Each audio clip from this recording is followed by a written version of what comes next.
Le cher raisonnait de sermons insipides, les congrégations se contentaient de traditions vides, et l'Église semblait avoir perdu le pouvoir surnaturel qui avait autrefois fait trembler les empires.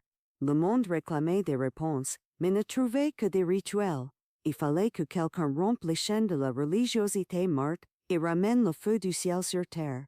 Dieu, dans son infinie souveraineté, avait déjà préparé un vase, non pas un théologien érudit, ni un prince de l'Église, mais un jeune homme bègue, pauvre et méprisé de la campagne de l'Oklahoma. Son nom était Granville Oral Roberts, et peu pouvaient imaginer que ce garçon frêle deviendrait l'un des plus grands évangélistes de l'histoire moderne, un homme par lequel le Très-Haut répandrait des miracles, qui mettrait des nations entières à genoux. Oral Roberts est né en 1918, dans une famille pentecôtiste modeste, dans une cabane en bois du comté de Pontotoc, Oklahoma. Il était le cinquième de 5 enfants, et depuis son jeune âge, il portait une marque qui le séparait des autres, un bégaiement sévère, qui faisait de lui la cible de moquerie et de mépris. Les mots ne sortaient tout simplement pas de sa bouche, il se bloquait, sans mêler, provoquant des rires malveillants parmi ses camarades d'école. Ce garçon ne prêchera jamais, disaient les voisins. Comment quelqu'un qui ne peut même pas parler correctement servira-t-il Dieu? Mais ce qu'il ne savait pas, c'est que Dieu choisit les rejetés pour confondre les sages, et que dans les mains du Créateur, même un bégaiement peut devenir un instrument de gloire. La pauvreté était une réalité constante dans la famille Roberts. Ellis Roberts, le père d'Oral, était un fermier et un prédicateur pentecôtiste qui avait du mal à subvenir aux besoins de sa famille. Sa mère Claudius priait fervemment pour ses enfants, surtout pour ce garçon différent qui semblait porter un poids plus lourd que les autres. Mais c'est justement dans ce contexte de simplicité et de dépendance divine qu'Oral a appris ses premières leçons sur la foi, non pas la foi théorique des séminaires, mais la foi pratique de ceux qui doivent faire confiance à Dieu pour le pain quotidien. À 17 ans, la vie d'Oral Roberts a pris une direction inattendue. Épuisé par la pauvreté, frustré par son bégaiement et assoiffé d'une vie différente, il a fui de la maison, décidé à trouver fortune dans le monde. Mais Dieu avait d'autres plans. Lors d'un match de basketball, le jeune Oral s'est évanoui au milieu du terrain. Les médecins ont diagnostiqué une tuberculose avancée. À une époque sans antibiotiques efficaces, c'était pratiquement une condamnation à mort. Là, dans ce lit d'hôpital, les poumons détruits et l'avenir incertain, Oral Roberts était sur le point de vivre une expérience qui changerait non seulement sa vie, mais le cours de l'histoire chrétienne moderne. Si cela vous touche, commentez maintenant. C'est sa sœur Joelle qui a apporté la nouvelle qui semblait absurde à ce moment-là. Il y aurait une réunion de guérison divine en ville, dirigée par un évangéliste inconnu. Pour une famille pentecôtiste, ce n'était pas une nouveauté, mais pour un jeune homme à l'agonie, c'était le dernier espoir. Réticent, mais poussé par le désespoir et l'insistance de ses parents, Oral a été transporté dans cette simple tente où se produit un miracle qui résonnerait à travers les générations. L'évangéliste était George Moncey, un homme simple, mais rempli du Saint-Esprit. Lorsqu'il a prié pour Oral, quelque chose de surnaturel s'est produit.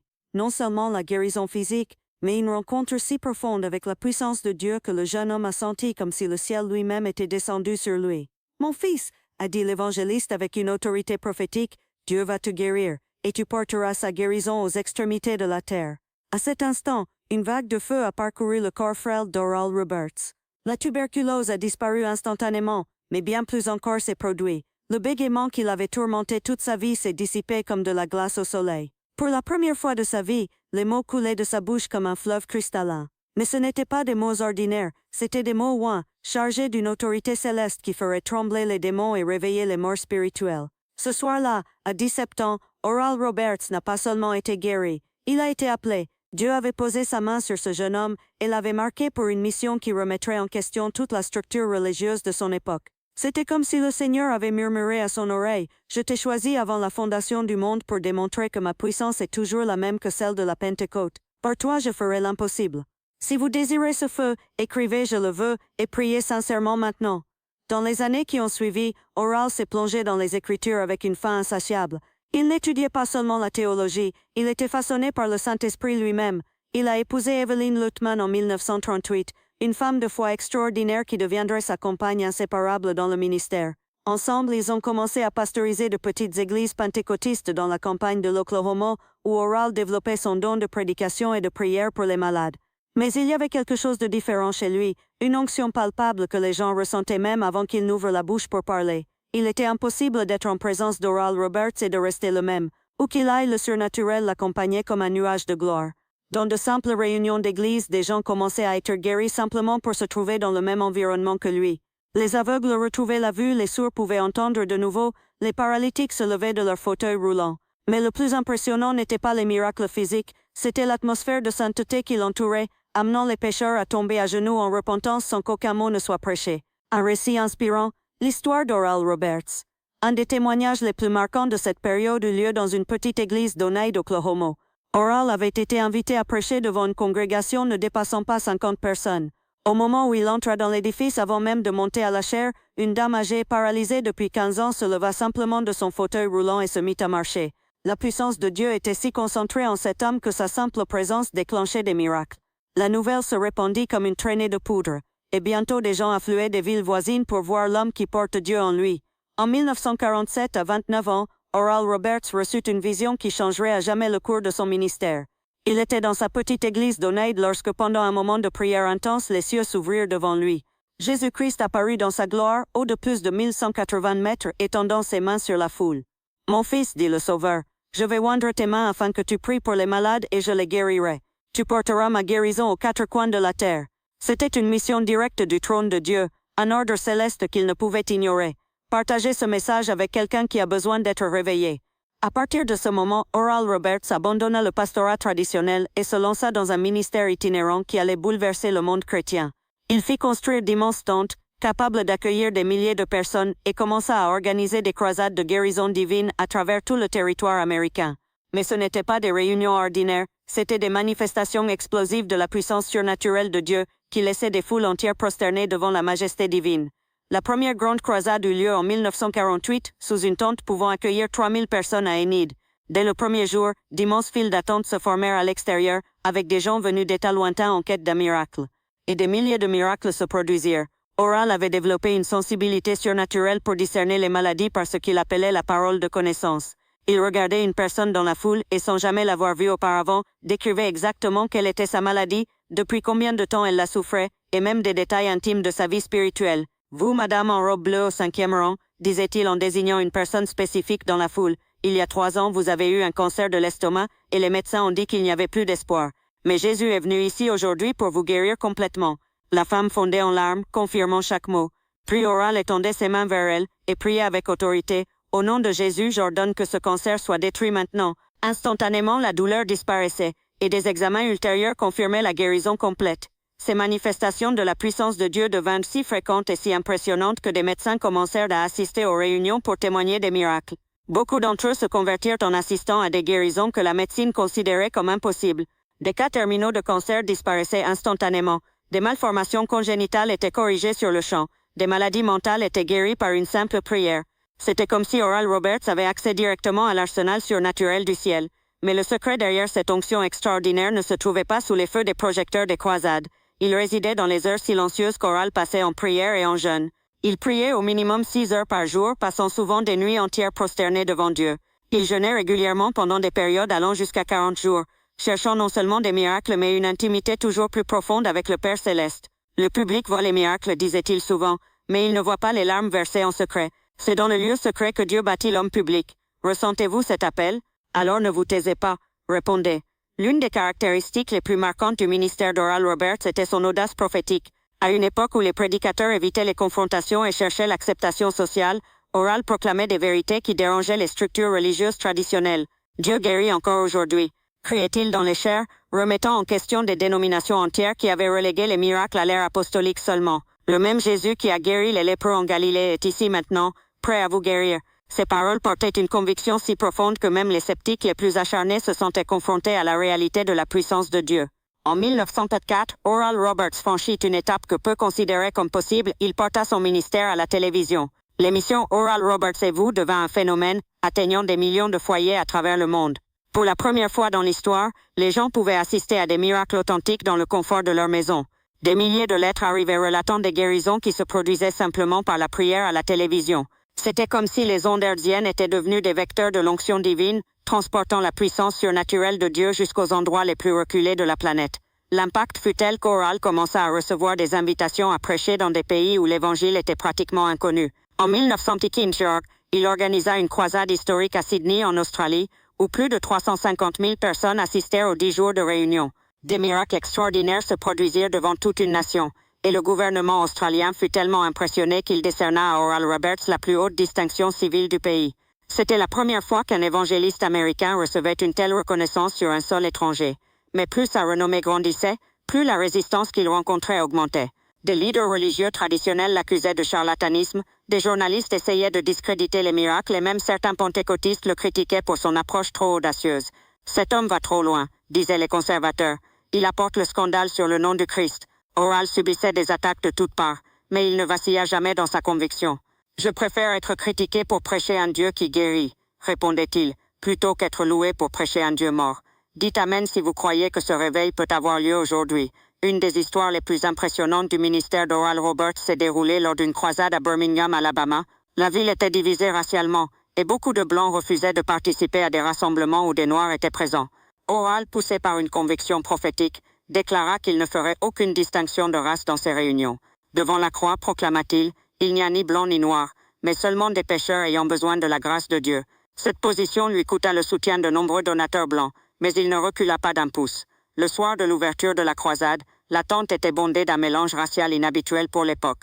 Au milieu de la prédication, Oral s'arrêta soudainement et pointa du doigt la section où étaient assises des personnes noires. « Dieu me montre qu'il y a un garçon de 8 ans dans cette section qui est né sourd et muet, dit-il.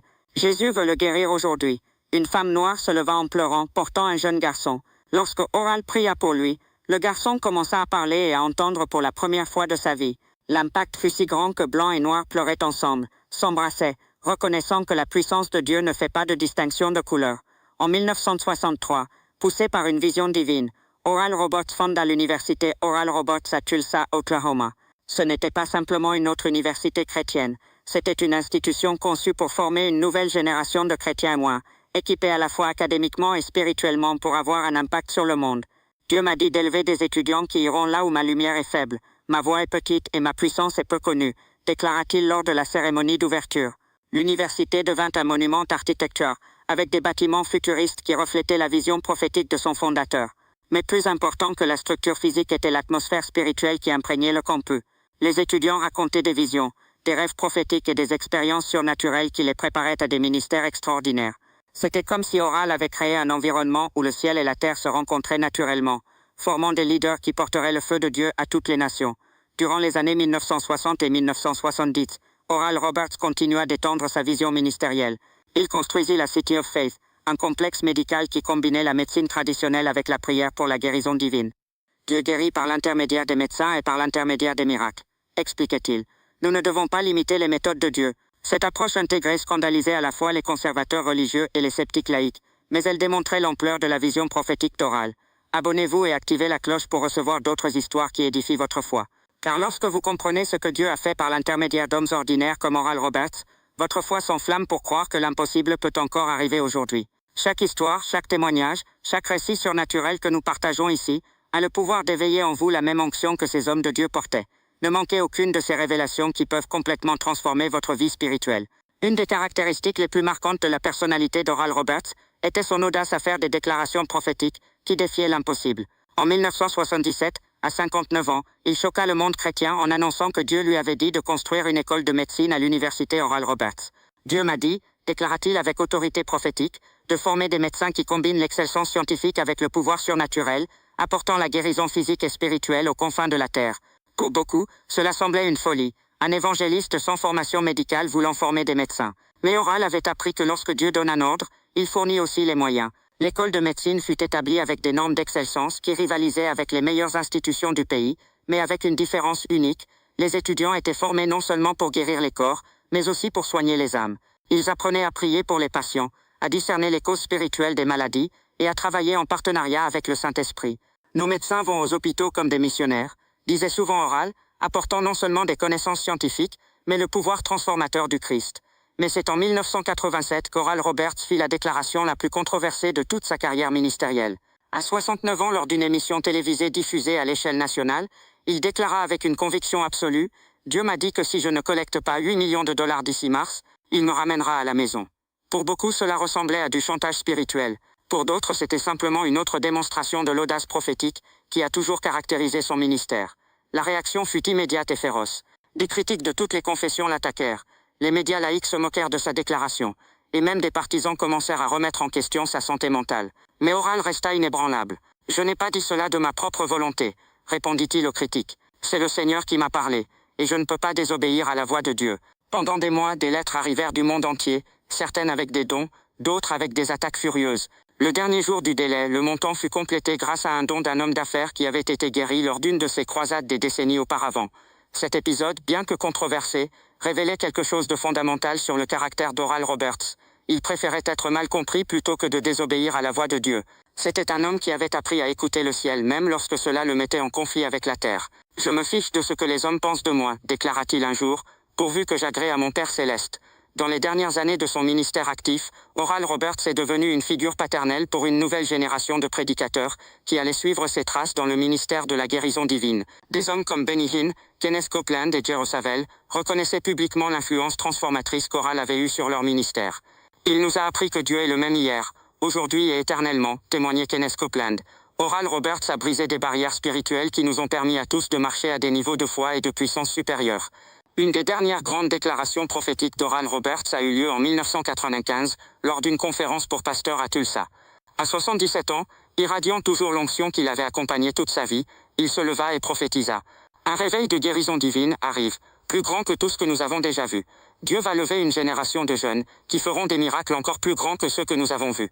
Ce que vous avez vu à travers mon ministère n'était qu'un commencement. Ces paroles portaient le poids de décennies d'intimité avec Dieu, et beaucoup de ceux qui étaient présents ont senti une impartation surnaturelle à ce moment-là. Ce que Dieu a fait pour lui, il peut le faire pour vous. Mais la décision commence sur votre autel. Oral Roberts est parti pour l'éternité le 15 décembre 2009, à 91 ans.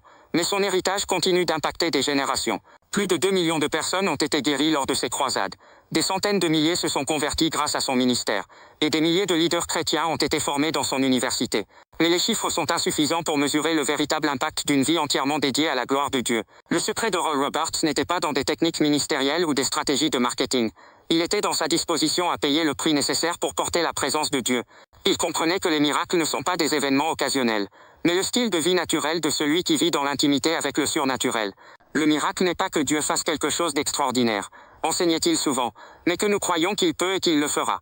Aujourd'hui, plus d'une décennie après son départ, l'influence d'Oral Roberts se fait encore sentir dans les ministères du monde entier. Chaque fois qu'un prédicateur prie pour les malades avec autorité, chaque fois qu'un chrétien croit que Dieu fait encore des miracles, chaque fois que quelqu'un refuse d'accepter que le pouvoir surnaturel est une chose du passé, l'héritage d'Oral Roberts est perpétué. Sa vie nous enseigne que Dieu ne cherche pas des personnes parfaites, mais des personnes disponibles. Il a transformé un garçon bègue et tuberculeux en l'un des plus grands évangélistes de l'histoire, parce qu'il a trouvé en lui un cœur disposé à croire à l'impossible. La même onction qui a revêtu Oral Roberts est disponible aujourd'hui pour tous ceux qui sont disposés à payer le prix d'une vie consacrée. Si cela vous touche le cœur, n'ignorez pas cela. Dieu pourrait vous appeler à porter cette même onction dans votre génération. Alors que beaucoup se contentent d'un christianisme tiède et sans puissance, l'exemple d'Oral Roberts nous appelle à chercher plus. Il nous montre qu'il est possible de vivre une vie où les miracles sont normaux, où la présence de Dieu est tangible, où l'impossible devient routinier par la foi. Mais cela exige plus que de l'admiration. Cela exige de l'imitation. L'histoire d'Oral Roberts n'est pas seulement une biographie, c'est une prophétie. C'est la démonstration que lorsqu'un être humain se rend complètement entre les mains de Dieu, il n'y a pas de limite à ce que le ciel peut faire à travers lui. C'est le témoignage que la même onction qui opérait dans l'Église primitive est encore disponible aujourd'hui pour ceux qui la recherchent d'un cœur sincère. L'appel qui a résonné dans la vie d'Oral Roberts résonne encore aujourd'hui. Apportez ma guérison jusqu'aux extrémités de la terre. C'est un appel qui transcende les dénominations, les cultures et les générations. C'est le même appel que Jésus a fait à ses disciples et qui reste valable jusqu'à son retour. La question n'est pas de savoir si Dieu appelle encore des personnes à des ministères surnaturels. La question est de savoir s'il existe encore des personnes disposées à répondre oui à cet appel. Oral Roberts a prouvé qu'il est possible de vivre une vie de miracle constant sans perdre l'humilité et la dépendance à Dieu.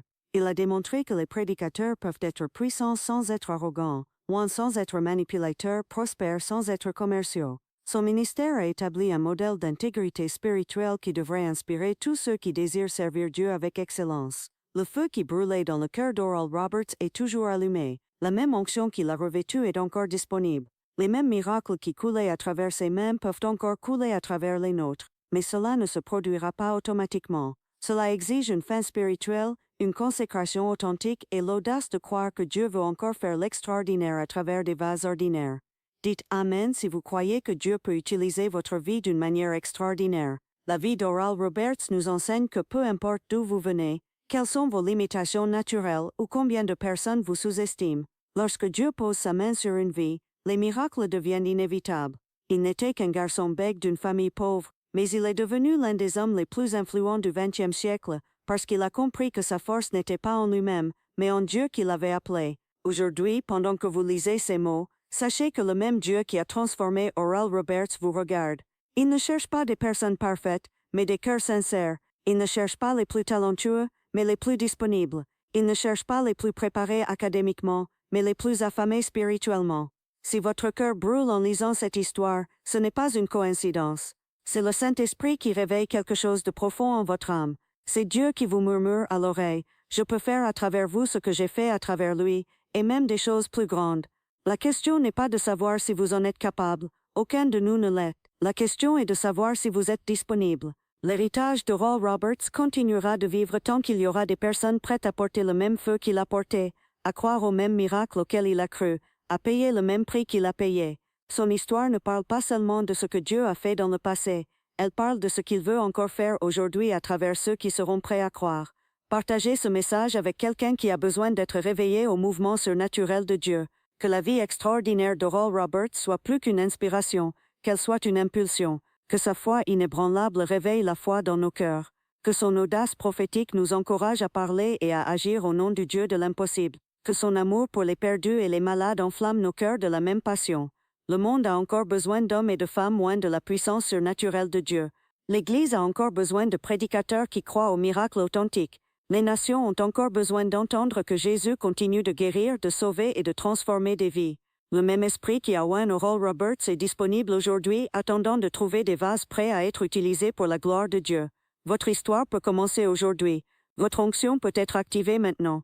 Vos miracles peuvent commencer en ce moment. Mais tout dépend d'une décision. Êtes-vous prêt à croire que Dieu fait encore l'extraordinaire à travers des personnes ordinaires qui se consacrent entièrement à lui? Si votre réponse est oui, écrivez « Je crois » dans les commentaires et préparez-vous à voir Dieu faire l'impossible dans votre vie.